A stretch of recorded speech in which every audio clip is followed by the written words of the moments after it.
नमस्कार दोस्तों, आप सभी का मेरे चैनल में स्वागत है। दोस्तों, आज हम बात करने वाले हैं एक बहुत ही पावन व्रत षटतिला एकादशी। इस वीडियो में हम जानेंगे षटतिला एकादशी कब है, षटतिला एकादशी का क्या महत्व है, षटतिला एकादशी की संपूर्ण कथा, व्रत करने से लाभ क्या होते हैं। वीडियो को अंत तक जरूर देखें। षटतिला एकादशी कब है? षटतिला एकादशी माघ मास के कृष्ण पक्ष की एकादशी को मनाई जाती है। 2026 में षटतिला एकादशी 14 जनवरी मकर संक्रांति वाले दिन ही पड़ रही है। इस एकादशी में विशेष रूप से तिल से जुड़ी हुई निम्न मान्यता है। इस दिन तिल का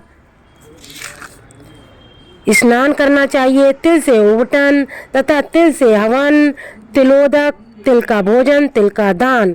इस प्रकार यह षटतिला कहलाती है। मानता है इस सब के करने से पापों का नाश होता है, दरिद्रता का अंत होता है तथा भगवान विष्णु की विशेष कृपा बनी रहती है।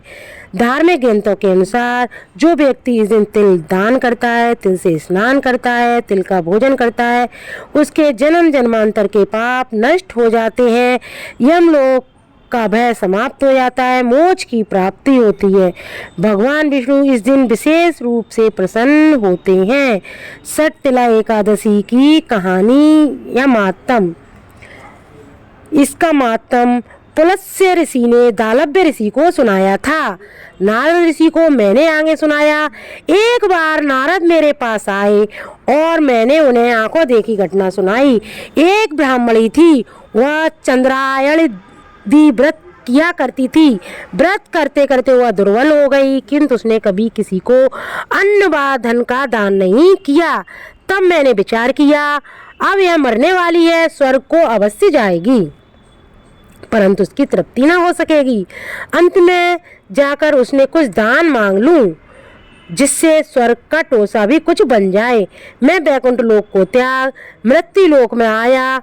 बावन सदृश छोटा रूप बनाकर ब्राह्मणी के द्वार पर भिक्षुक हुआ तो उसने मुझे माटी का पिंड दे दिया। कुछ दिन के बाद उसने शरीर त्याग दिया। व्रतों के प्रभाव से वह स्वर्ग तो गई, लेकिन वहाँ उसे एक सुंदर घर मिला, परंतु अन्य वस्तुओं से शून्य था। अपने बिगड़े हुए भवन को वह देख न सकी। शीघ्र ही मेरे शरण में आकर पुकार करने लगी, आप अच्छे फलदाता हो, मेरे चंद्रायणादि व्रतों का फल निष्फल कर दिया। तब मैंने कहा, जो व्रत आपने किए हैं वे पापों को भस्म कर आपको स्वर्ग में ले आए हैं, और जो हाथों से दिया वह भी आपको मिल रहा है। ब्राह्मणी बोली, यह दारिद्र अब कैसे कटेगा?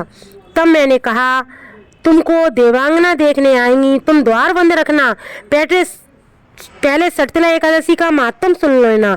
वह ब्राह्मणी अपने भवन में गई और द्वार बंद कर दिया। देव कन्या दर्शन को आई, कहा, द्वार खोल, मुख दिखाओ। ब्राह्मणी बोली, पहले मुझे षटतिला एकादशी को सुनाओ। देव स्त्रियों ने षटतिला का मातम सुना दिया। जब ब्राह्मणी ने द्वार खोला तो वह एक अलग ही स्त्री बन चुकी थी। फिर जब व्रत किया तब सारे ग्रह नंदनवन की समस्त विभूतियां प्रकट हो गईं। इस व्रत में एक तिल दान करने से 1000 वर्ष तक स्वर्ग मिलता है। इस दिन भगवान विष्णु की पेठा, नारियल, जायफल, सुपारी आदि से पूजा की जाती है। इस दिन तिल पट्टी का सागा शास्त्रों ने बताया है। इस षटतिला एकादशी के व्रत के नियम के बारे में मैं आपको बताती हूँ। प्रातः स्नान कर व्रत का संकल्प लें, भगवान विष्णु की पूजा करें, तिल का दान, कंबल या अन्न का दान करें, दिन भर उपवास रखें, रात्रि में विष्णु सहस्त्र नाम या कथा सुने। षटतिला एकादशी से लाभ, पापों का नाश होता है, इससे धन और समृद्धि प्राप्त होती है, रोगों से मुक्ति मिलती है, सुखी पारिवारिक जीवन मिलता है, मोक्ष की प्राप्ति होती है। दोस्तों, यदि आपको मेरा वीडियो पसंद आया हो तो लाइक करें, चैनल को सब्सक्राइब करें और इसे अपने परिवार और दोस्तों के साथ शेयर करें तथा कमेंट में जय विष्णु जरूर लिखें। फिर मिलेंगे एक नई कथा के साथ। धन्यवाद।